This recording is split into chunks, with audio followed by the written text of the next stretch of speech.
कर देंगे, 2 करोड़ लोगों को रोजगार देंगे। कभी दिया? 15 लाख आपके खाते में आ जाएगा। आपको मिला क्या? मुझे तो नहीं मिला अभी तक। मेरा तो मोदी जी के ऊपर उधार है 15 लाख रुपया। मैं मांगना चाहता हूं, दो मेरा 15 लाख मुझे चाहिए अभी के अभी। मैं जिसे जिनको फंड मिल रहा था उन्हीं की हालत आप देख लीजिए।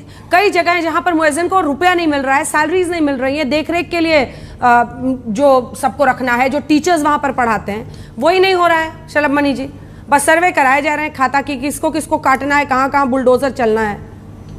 लेकिन मैं चाहता हूं सब बच्चे पढ़ रहे हैं मदरसों में, सबके पास इतना पैसा कहां है कि स्कूल की भी फीस दें, मौलाना साहब को घर बुलाने की भी फीस दे दें। तो आओ यार शुरू करते हैं बिना किसी डेडिकेशन के सर्वे का। उनका यही कहना है कि सरकार की नीयत में खोट है। अब बीजेपी की, योगी सरकार की ऐसी पॉलिसी लोग मानते हैं, ऐसी छवि बन गई है कि वो तो साहब बुलडोजर चला देंगे, वो तो साहब मदरसों को ही खत्म कर देंगे। मदरसों की बर्बादी की कहानी की शुरुआत है ये सर्वे। अब ऐसे में इस सर्वे के जरिए जो अलीगढ़ में आ रहा है, क्या पलट जाएगा मामला? क्या बदल जाएगा? क्या इन मदरसों को बंद किया जाएगा? क्या करेंगे? आखिर ये पता तो चले कि नियत क्या है। क्या अब ये जो रजिस्टर्ड नहीं है इन सबको बंद किया जाएगा? इन मदरसों को क्या करेगी सरकार? देखिए अंजना जी, पहली बात यह है कि आपकी नीयत मेरी नीयत ठीक नहीं है। इसको मापने का पैमाना क्या है? हाँ। ये तो बड़ा एक सब्जेक्टिव मामला है, इसलिए इसका तो उत्तर कोई, ये तो ऐसे ही है कि आप चलते फिरते किसी पर आप आरोप लगा दें कि ये बहुत गलत आदमी है। वैसे ही योगी सरकार पर आरोप लगाने के लिए मुसलमानों का एक वर्ग ने आरोप लगाना शुरू कर दिया कि भाई इन मदरसों के सर्वेक्षण के पीछे उनकी नीयत ही गलत है। अब जिनकी नीयत पहले से गलत रही है, जिनकी नीयत मदरसों को चलाने के पीछे गलत रही है, वो इसमें गलत देखेंगे। ये क्या है? त्रिपाठी जी क्या करेंगे? 585 निकले जो रजिस्टर्ड नहीं है, बंद करेंगे। वादा तो आपने आधुनिकीकरण का किया था, बंद कर देंगे मदरसों को। क्या करेगी सरकार? नहीं, निश्चित तौर पे अगर आप खुद ये कह रही हैं, अंजना ओम कश्यप आज तक पे कह रही हैं कि वो रजिस्टर्ड नहीं है, वो कानून के दायरे में नहीं आते हैं, उनके जो तमाम सारे पैमाने हैं वो वहां पर नहीं है, तो क्या होना चाहिए? मैं तो आप ही से पूछता हूं कि क्या उनको बंद करना चाहिए या उनको प्रश्रय देना चाहिए जैसे बाकी सरकारों में होता है? देखा धीरे धीरे सींग निकलने शुरू हो गए। कल को भगवान न करे कोई वहां पर कोई दुर्भाग्यपूर्ण घटना होगी तो अंजना ओम कश्यप शलभ मणि से पूछ रही होंगी कि वो तो रजिस्टर्ड नहीं थे, शलभ मणि जी आपकी सरकार में कैसे चल रहे थे? तो निश्चित तौर पे हर चीज का एक अपना पैमाना है, हर चीज के कानून है, हर चीज का विधि विधान है। अगर कोई चीज विधि विधान से नहीं है तो निश्चित तौर पर बंद होनी चाहिए। और जहां तक आधुनिकीकरण की बात है अंजना जी, तो आप इस बात को जानती हैं कि कुछ लोग चाहते हैं कि मदरसे के बच्चे सिर्फ कुरान पढ़ें, लेकिन प्रधानमंत्री जी और मुख्यमंत्री जी चाहते हैं कि सिर्फ कुरान नहीं, बच्चे कुरान भी पढ़े, कंप्यूटर भी पढ़ें, बच्चे विज्ञान भी पढ़ें, बच्चे देशभक्ति भी समझें, बच्चे ये समझें कि देश के प्रति उनका दायित्व क्या है। और क्योंकि बच्चे कौन से पढ़ने जाते हैं, ये साहब जो अभी ऐलान कर रहे हैं कि हर घर घर में मदरसे खुलेंगे, या जो बड़ी मदरसों की पैरोकारी करते हैं, उनसे पूछिए उनके खुद के, जमीरुल्लाह जी जुड़ गए हैं, उनके खुद के बच्चे मदरसे में क्यों नहीं पढ़ते? और अभी तो रुको, क्लाइमैक्स अभी बाकी। तक तो यही सुना था और आज तक यही पढ़ा था कि एक गांव में मौलवी साहब थे जो मदरसे चलाते हैं, जो कुरान की शिक्षा देते हैं और बाकी छोटी बहुत जो जानकारियां होती हैं। मैंने आज तक कहीं नहीं पढ़ा कि कोई मौलवियाइन है या कोई खाला है जो मदरसा चला रहा हो। अब ये इनके ज्ञान से हम सब समृद्ध हो रहे हैं। पूरा देश जान रहा होगा कि ये पढ़े लिखे कितना है और किस प्रकार के ज्ञान पूरे देश को बांट रहे हैं। मजा आएगा ना भिड़ो। सरासर झूठ बात करते हैं लोग अंजना जी। हम लोग पहले से कह रहे थे ना कि मदरसे का सर्वे कराने की जरूरत क्या है।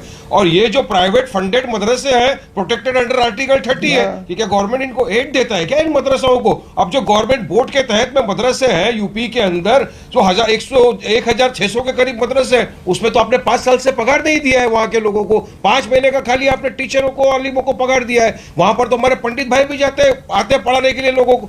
उसका क्या, उसके बारे में क्यों बात नहीं करेंगे? वहां के कभी आपने खस्ता हालत को देखा है क्या? टेबल यहाँ है तो पंखा नहीं है, लेडीजों के लिए टॉयलेट नहीं है। एक लड़की अगर जो जाती है मदरसे में सुबह 7 बजे और 6 बजे तक बैठना पड़ता है उनको स्कूलों के अंदर बिना टॉयलेट के, उस स्कूल का कब करेंगे सर्वे? बाल विद्या मंदिर का कब सर्वे कराएंगे? यही नहीं, अभी और सुनिए।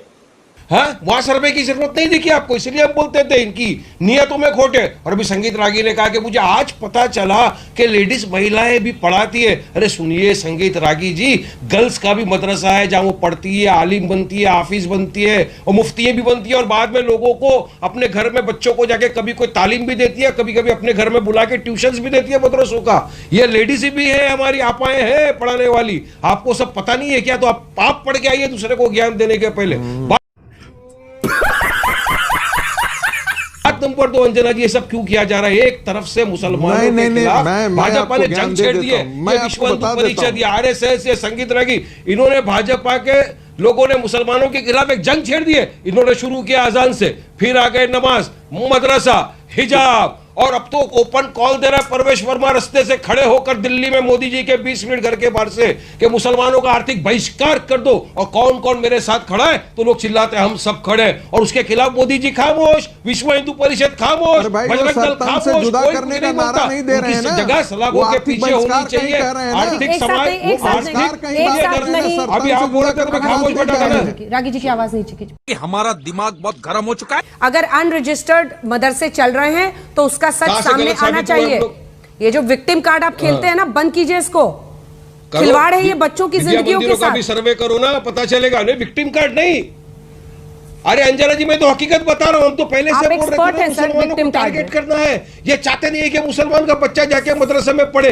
ये चाहते नहीं है कि मुसलमान पॉलिटिकली एम्पावरमेंट हो या पढ़ लिख के आगे बढ़े। खाली जुमला है। कुरान देंगे, लैपटॉप देंगे। मोदी जी ने कहा था ना, कितने बच्चों को दे दिया, कितने बच्चों को दे दिया आपने? एक हाथ में कुरान, एक हाथ में लैपटॉप। अरे अगर हमारा बच्चा पढ़ना चाहता है मदरसे में, आपको क्या दिक्कत है? बाल मंदिर में अगर बच्चा जाता है, आपने मदरसों के लिए अब तक क्या किया है? आपको वो सीधा पूछ रहे हैं, मदरसों के लिए क्या किया है? देखिए, मैं तो कहूँगा कि वारिस पठान साहब मुंबई से मुझे लगता है बैठे होंगे या हैदराबाद से बैठे होंगे। एक बार आइए उत्तर प्रदेश में। ये जो आपके रिश्तेदारों की सरकार थी 2017 के पहले, उन्होंने मदरसों की क्या हालत कर रखी थी मुझे बताने की आवश्यकता नहीं है। अच्छा, हमको सिखा रिया है। टॉप किया है। राजा राम मोहन पढ़े हैं, डॉक्टर राधाकृष्णन पढ़े हैं, एपीजे अब्दुल कलाम पढ़े नहीं है। उनके बारे में क्यों नहीं बोलते अंजना जी? अरे ये सब गवर्नमेंट के ढकोसलेबाजी है। अच्छा, एनसीईआरटी किताब इंट्रोड्यूस किया, अच्छा किया कि नहीं किया? इनके फिरताक में चले गए हो। ये रुको जरा, सबर करो। देखिए, अरे इंट्रोड्यूस तो कंप्यूटर और लैपटॉप भी किया था, कितने को मिला? इंट्रोड्यूस तो पगार देने की बात करी थी, कितने को दिया? हाँ, इंट्रोडक्शन से क्या होता है? इम्प्लीमेंटेशन भी तो करो। इनका काम है बस भाषण देना। इम्प्लीमेंटेशन कब करते हैं ये बताओ मेरे को अंजना जी? अनाउंस कर देंगे 2 करोड़ लोगों को रोजगार देंगे, कभी दिया? 15 लाख आपके खाते में आ जाएगा, आपको मिला क्या? मुझे तो नहीं मिला अभी तक। मेरा तो मोदी जी के ऊपर उधार है 15 लाख रुपया। मैं मांगना चाहता हूँ, दो मेरा 15 लाख मुझे चाहिए अभी के अभी।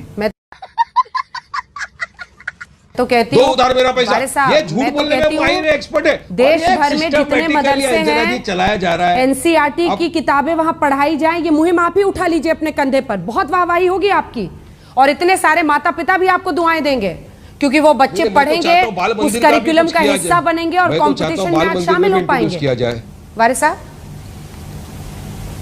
नहीं, सब शामिल हो रहे हैं। मैंने आपको एग्जांपल दिया, कर्नाटका के अंदर अभी एक बच्चा मदरसे का पढ़ा हुआ निकला, उसने नीट के अंदर टॉपर है वो, और काफी बच्चे टॉप कर रहे हैं मदरसे से पढ़ के मल्टीनेशनल कंपनी के अंदर वर्ल्ड ओवर में लोग जॉब पे लगे हुए हैं। एक क्यों? कर्नाटक का एक बच्चा नीट निकाला, स्कूल से यहाँ हजारों लाखों बच्चे निकाल रहे हैं।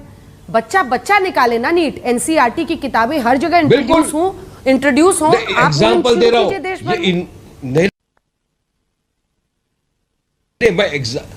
अंजना जी, मेरा एग्जाम्पल है ये इन लोगों के लिए जो बोलते हैं कि मदरसे से बच्चा पढ़ के आएगा तो क्या कर लेगा, वारिस के बच्चे कहां पढ़े, फला के बच्चे कहां पढ़े, वो आप दोनों को कंपेयर नहीं कर सकते। नहीं कंपेयर कर सकते। आप ये बताओ ना कि आपने मदरसा के लिए क्या किया, आपने कितने फंडिंग कर दिया। मेरे बच्चे के लिए साफ बात है, मौलाना घर पे आता था पढ़ाने के लिए, पढ़े मेरे बच्चे, पढ़ लिख के आपकी दुआ से लॉयर बन गए। मेरी बेटी भी पढ़ रही है बाहर, लॉयर बन गई है, सब ठीक है। लेकिन मैं चाहता हूँ सब बच्चे पढ़ रहे हैं मदरसों में भी, आप दोनों को कंपैरिजन नहीं कर सकते।